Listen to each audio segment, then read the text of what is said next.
Welcome back, everyone, to another session of our Icon Style workshops. I'm not sure if all the participants are here. Um, if you want to show everyone that you're actively listening, feel free to turn your video on. It'd be nice to see faces. I'm sure our speakers will appreciate it as well if they can see how much they're entertaining you and how much life wisdom they're actually imparting. Otherwise, just one ask, please do. And if you want to, just jump in with any questions at any point, just like type it in the chat and we'll get to it whenever there's a break. I'll just interrupt them in their little spiels. Lots of familiar names and faces, aside from my own. And while you're all here, can also welcome Angela. So before we start the full session, just want to thank her for all her support. So Angela works with SMU as part of the Alumni office, and she's been assigned to kind of take care of us as we meander through our journey setting up the Icon Alumni Group. And she was away for a little bit, added a new member to her family, and now she's back with us. Okay. Who's got control of the breakout rooms? Is everyone back? Yes? Yep, everyone's Mike? back. Everyone's back? Okay, great. Someone's yelling. Okay. All right. So thank you everyone for joining us back here. We'll get started with the session straight away. Based on the feedback from the last few weeks, if you've joined us like a couple of weeks ago, we've kind of switched things up.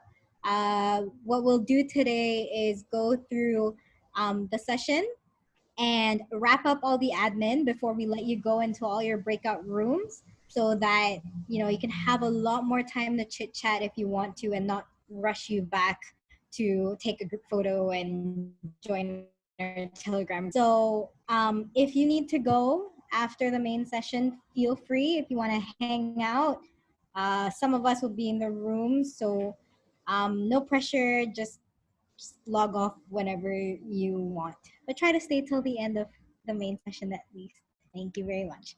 Okay, so today's session is work-life balance. Other mentors, I don't know about your rooms, but my room was entirely full of, I keep saying overgrads, I mean graduates. And basically, it's good to see that all of us have somehow found time in our day-to-day lives to come join our session and be part of the community.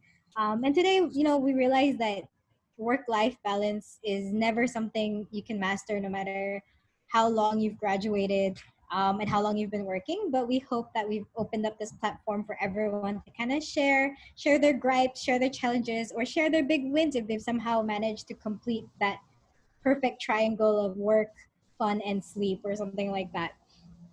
So without further ado, here's our agenda today. I'll be introducing you to our team again and our mentors, just in case you want to reach out to us afterwards. And we're going to have a little panel kind of sharing from our speakers, Ada, who's below me on the screen, and Muyan, who's this way. You can see them with the background. And then we'll wrap up real quickly with the admin, take a nice group photo. So if you need to start putting on makeup, you can start now. And then we'll go back into the breakout rooms, which are our virtual answer to networking after an event.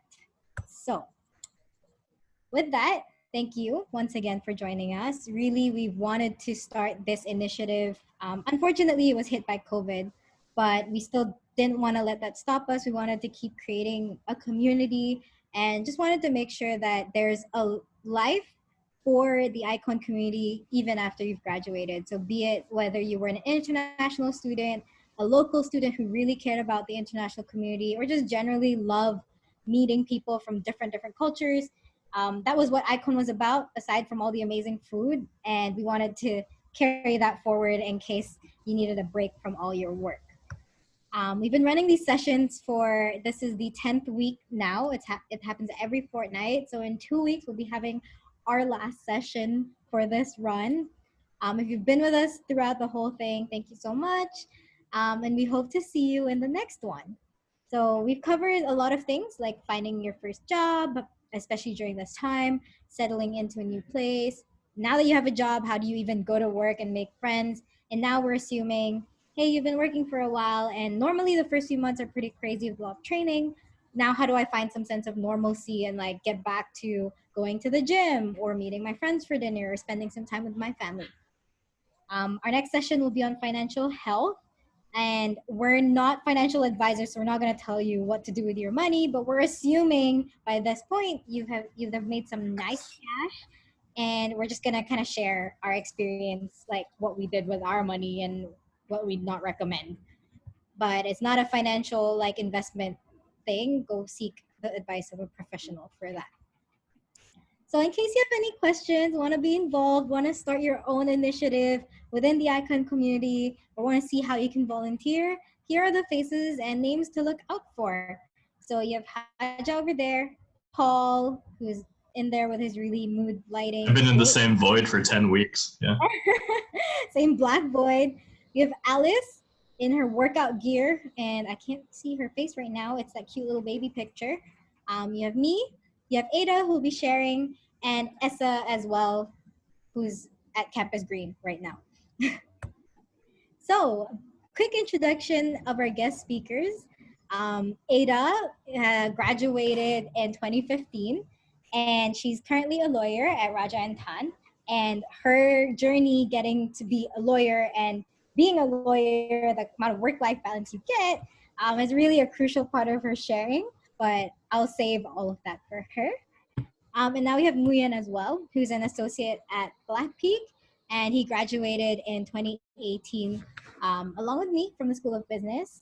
And basically, he'll be sharing a little bit about, well, how the work-life maintenance was not exactly how we expected it to be. So with that, I guess we can start our session. And I believe, Ada, you'd like to start off by telling us a little bit about your background. Hi everyone, thanks for joining us. As Anna has mentioned, today we're gonna talk about work-life balance, which I think most of us have a tough time doing. I think most of us here are working adults, so that's tough too. So my name is Ada. I work as a lawyer. I've been working as a lawyer for 5 years. I think my health has significantly decreased since then, and on average, I think an early day for me is like 8 or 9, and the latest I've gone home is like 5.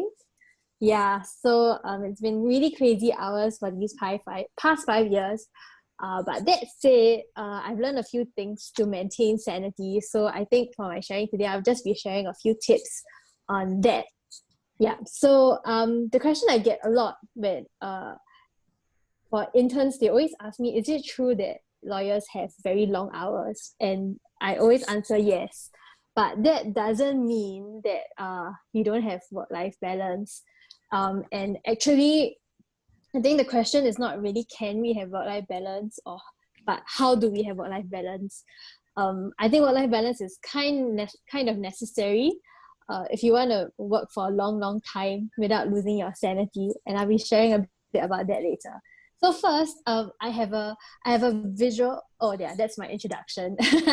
Yeah. So in SMU, I was not really the studying kind. So I had a double degree, but I also was a scholar, and then I did things like found Icon Camp, Smusa Press, and I had a lot of CCAs, and I think these things treated me very well because they trained me to like balance many things at one go.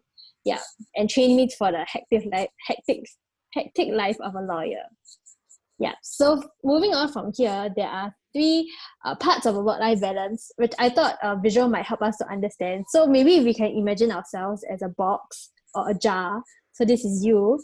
And then there is this thing we call the balls of life. So like they're like things that you want to do and you try and put in your jar. And then we also have what I call the hose of work.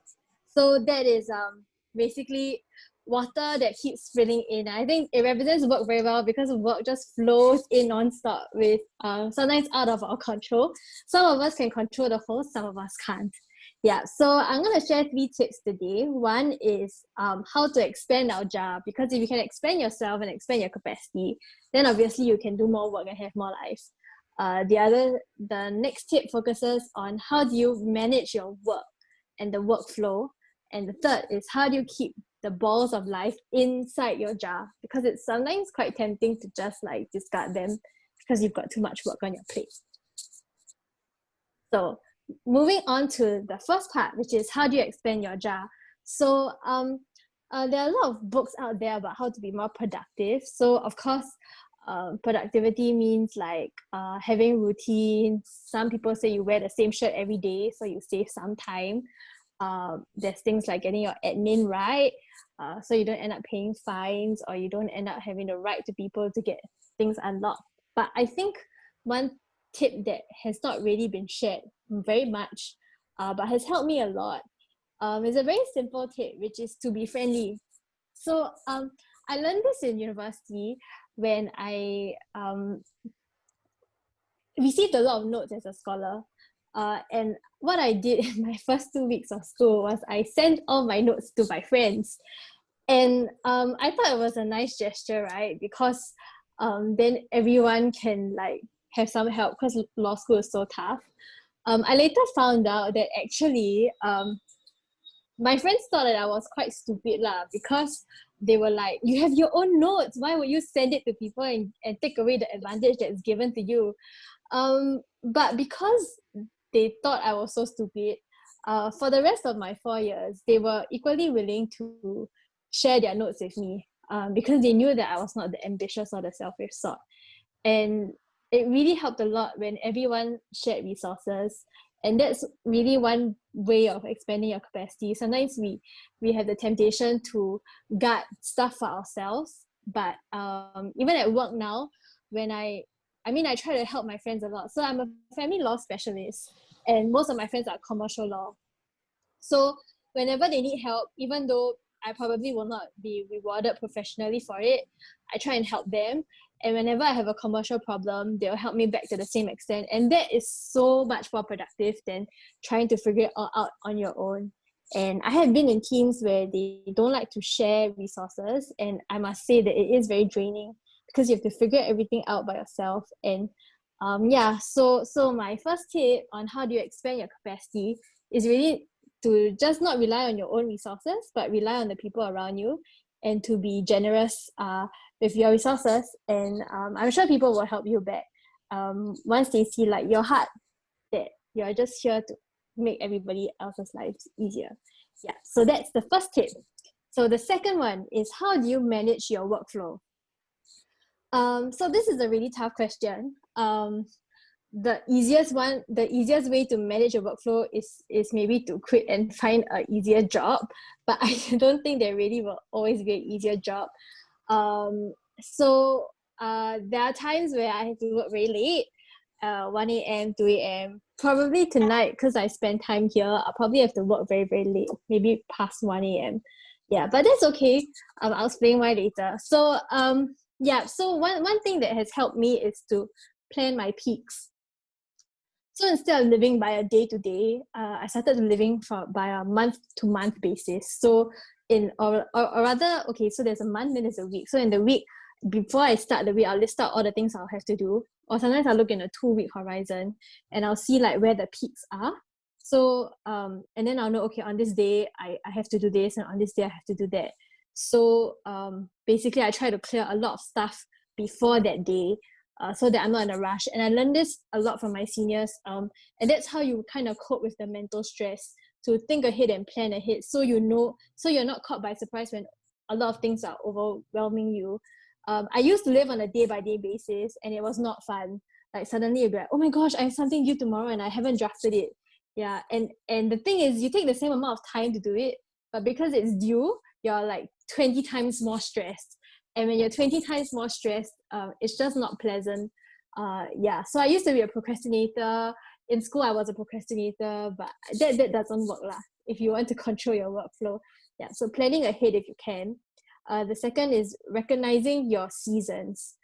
So I don't know, for some of us who are in the front line of sales, well, there's always this insecurity it's there's no winning situation. So when you're at your peak and you're very busy, it's a good thing because you have a lot of sales, but life is very sucky because you have a lot of things to do. And then when you're at lull, yes, you can enjoy life, but you can't because you're like, oh no, why are all my peers so busy and I'm not, and I should be as busy as them. So the insecurity sets in and then you start panicking. So you're never happy. When you're resting, you're not happy. When you're busy, you're not happy.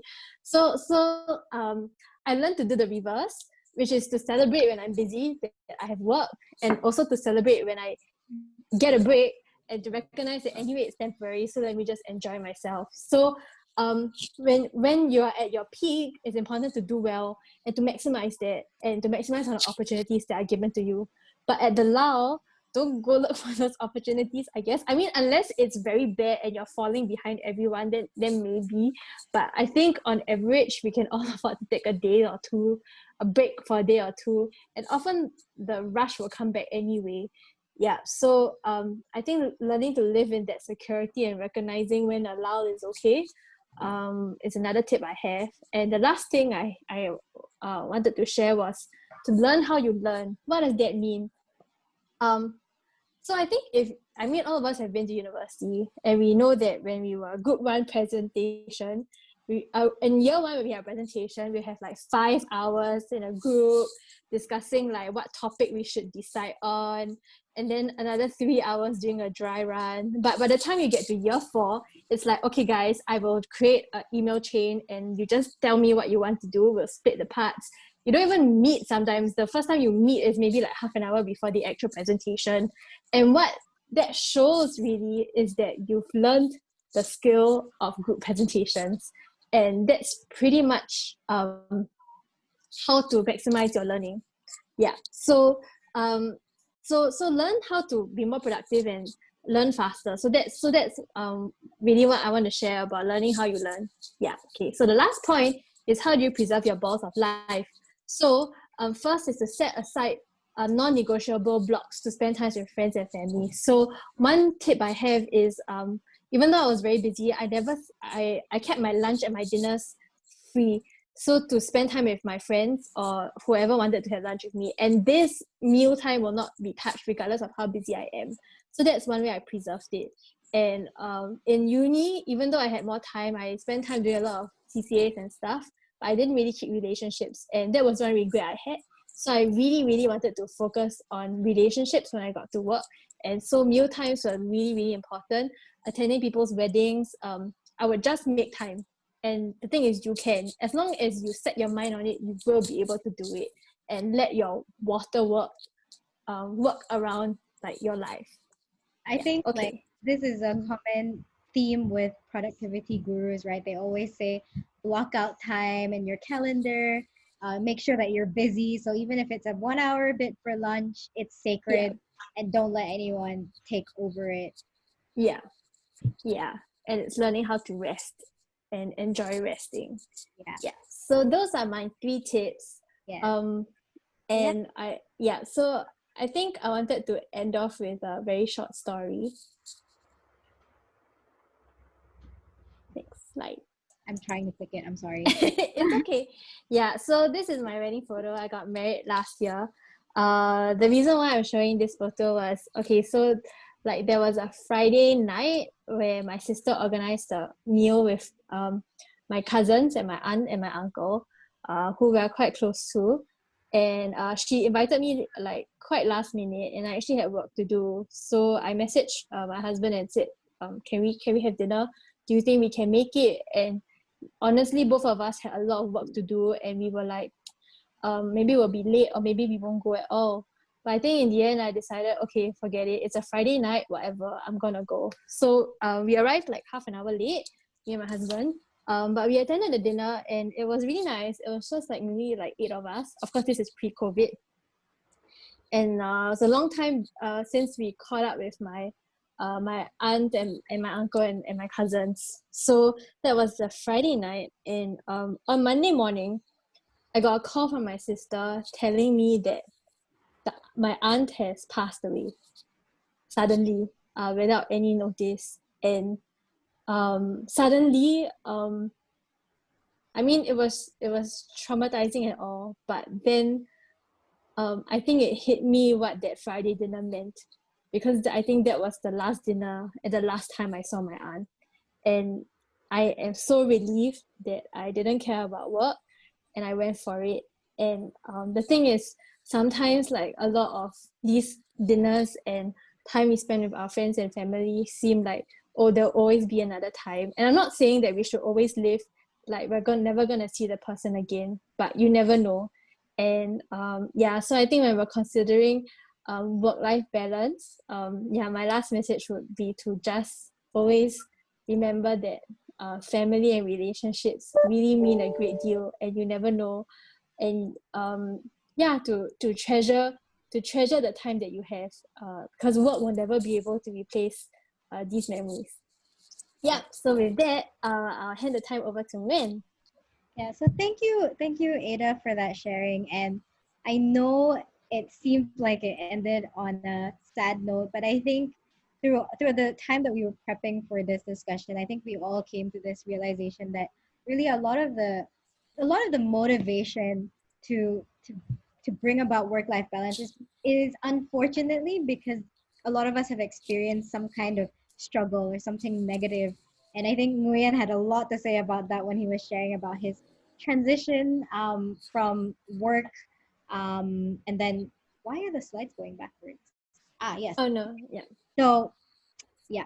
Okay, let me go back to that. So yeah, when he was sharing about like transitioning into work, there was a lot of challenges and a lot of downs actually. I wouldn't call them lulls, there's more like downs. So Nguyen, maybe you want to tell us a little bit more about that. Sure. Thank you, Anna. Before I start sharing, just a quick note that if I drop off, then do allow me 1 minute to reconnect. Thank you. So without further ado, so the question is, how do I react when my work life go out balance, right? So today, for you all, I will be sharing 3 simple reflections that I have on this topic. So the first reflection has to do with work. Slide, please. Sorry, Yep. my screen's like all messy. Okay, there we go. So what do I do when work is overflowing? So to use Ada imagery, what do you do when the work hose is actually overflowing and the water itself is not really like clean water, but actually a very muddy and dirty kind of waters. So, well, my simple reflection upon this matter is that work is always hard. I know it sounds simple, but allow me to explain.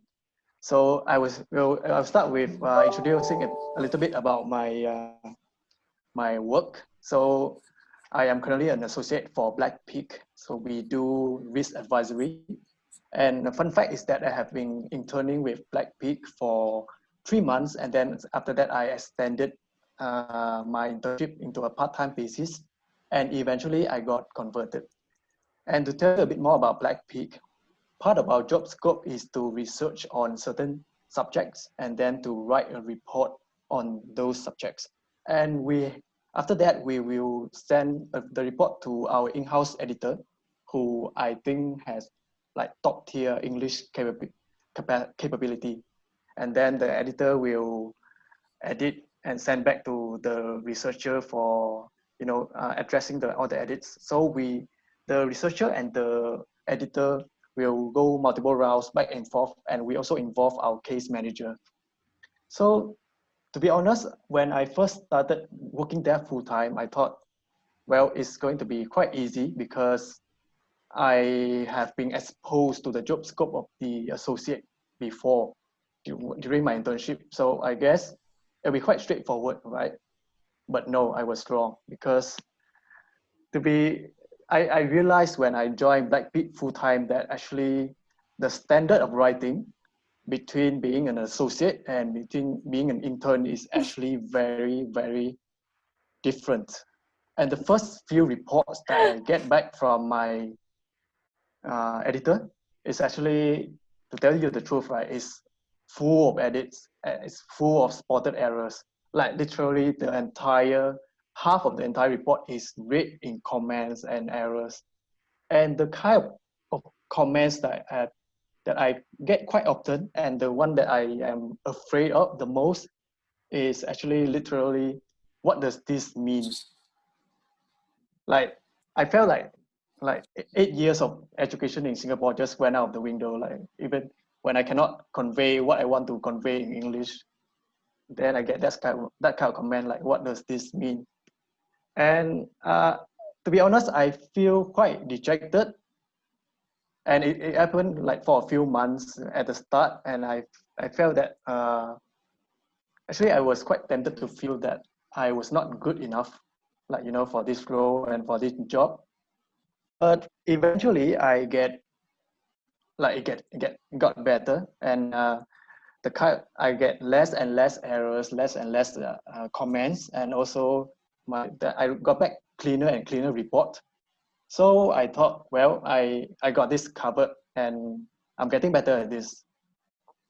But well, work just kept getting harder. And from normally a deadline of 4 weeks for a report, then it get progressively worse. It got to 2 weeks, got to 1 week, and then finally I have 1 day to prepare a report.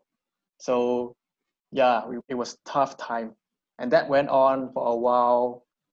And recently I have been so that went on, and eventually I get used to it, and well, I have to learn how to manage my time and be able to produce a good report in a span of 1 day on a very short notice. So I got another thing covered.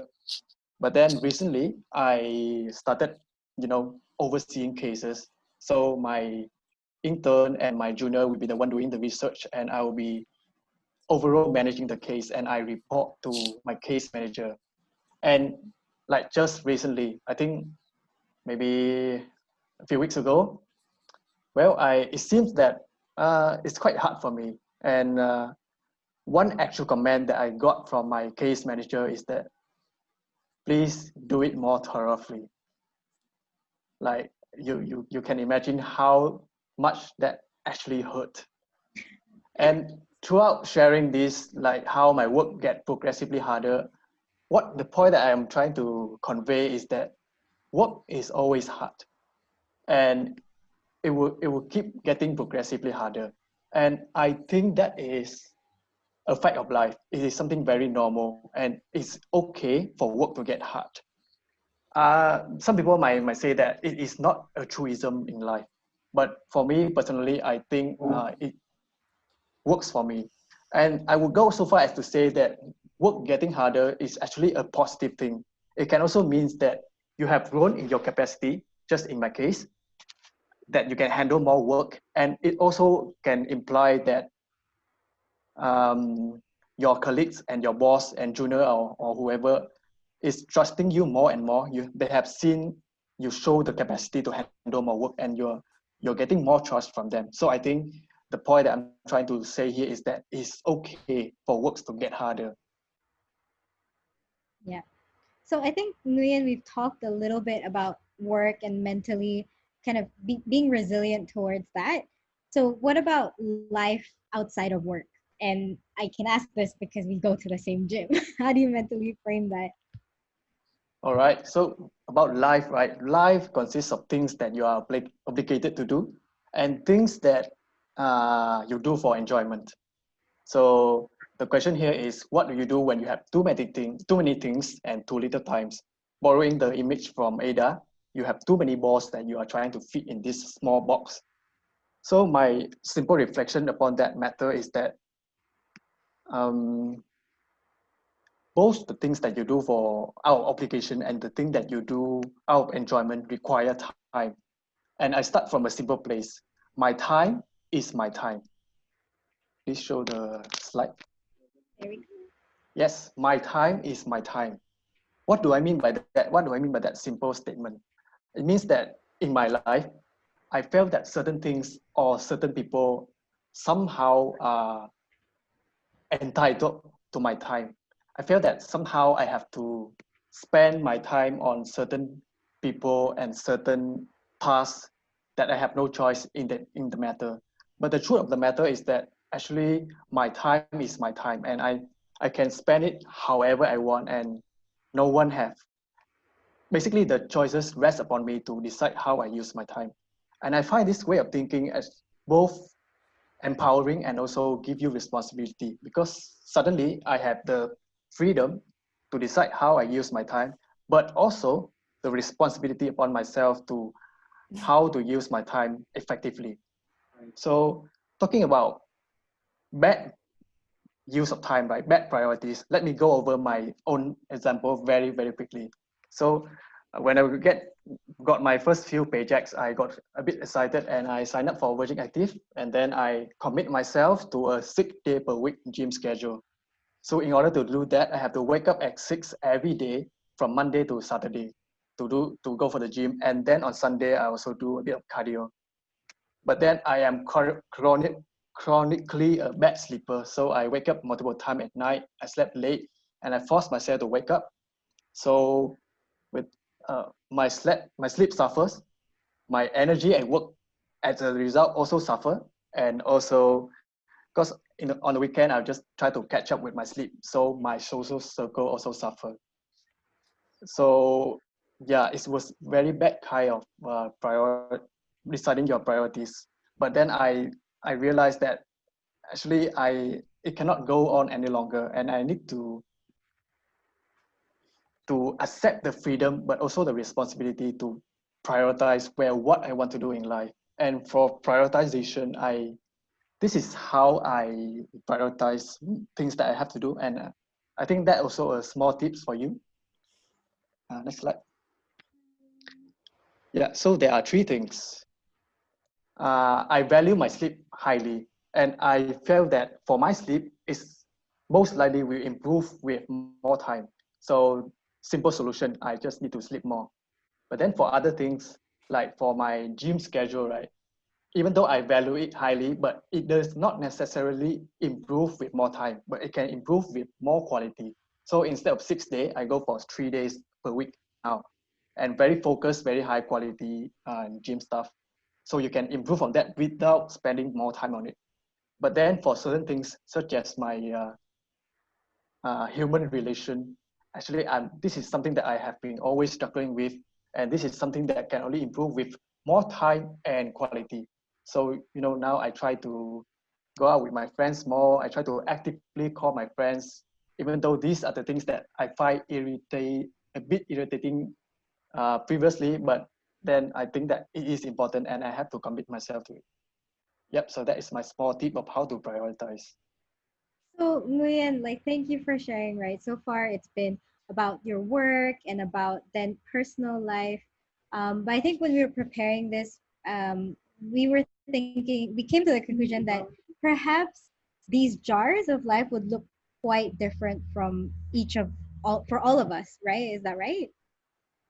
Yep, so what do you do? What do you think, or what do I think when I can observe that it seems like everyone else had a bigger jar, right? This is me at the bottom, and these are the guys that they tell me not to worry about. They all have bigger jars.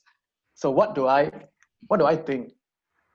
Especially in this time and day, right? Then during the work from home situation, you stay at home more and you look at social media more. I think it's very easy to be tempted to compare. But I think it's my reflection upon this matter is that everyone is different. We have different capacity, innate capacity. We have different environments that we have been exposed to. So I think it would be more productive or more constructive to actually be mindful of these differences when you are tempted to compare between your own box and other people's box. And I have a simple thought on how do you actually go from being a bit envious of someone to being inspired by someone. I think that it is okay to actually feel a bit like jealous or envious that someone is achieving higher, someone is more capable than you, someone is more well-traveled than you. And the line that delineate between envy and inspiration is asking this. Envy is saying that I want to be like that person immediately without being mindful of all the differences, forgetting about all the differences between you and that person. But then how do I turn that into inspiration? Inspiration is saying, I want to be like that person eventually, right? So I am mindful of these differences. I try to, bridge the gap, and I try to overcome all the differences if I truly want to be like that person. So that is the thought that I have when I myself am tempted to compare.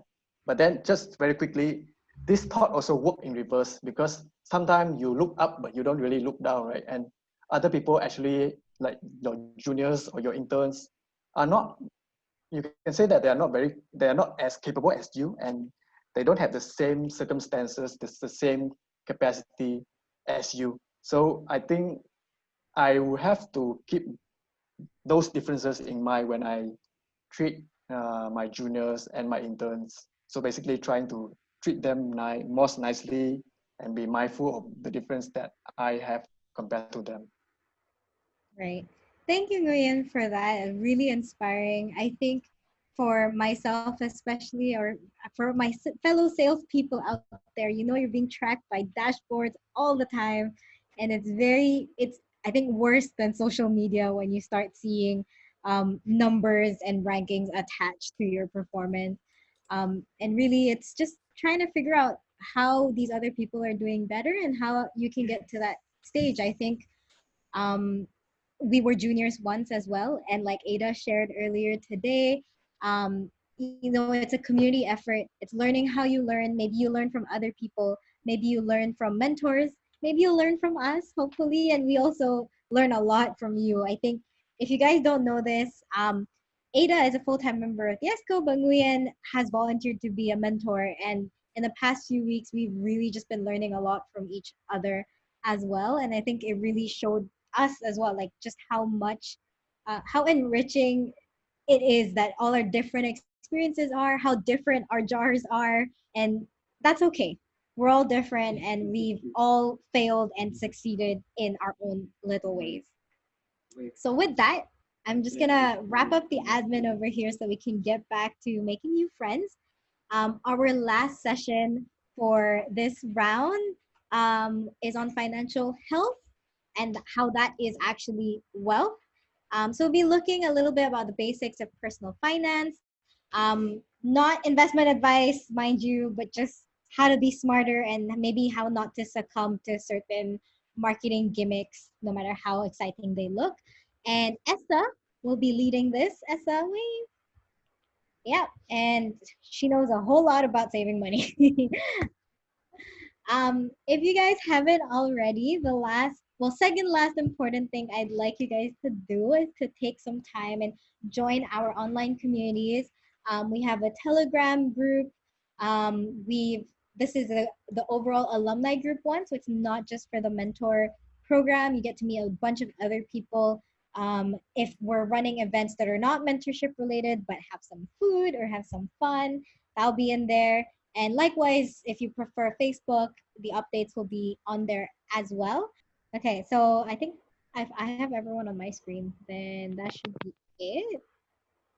Okay. Yes, In Essa, ready? 3, 2, 1.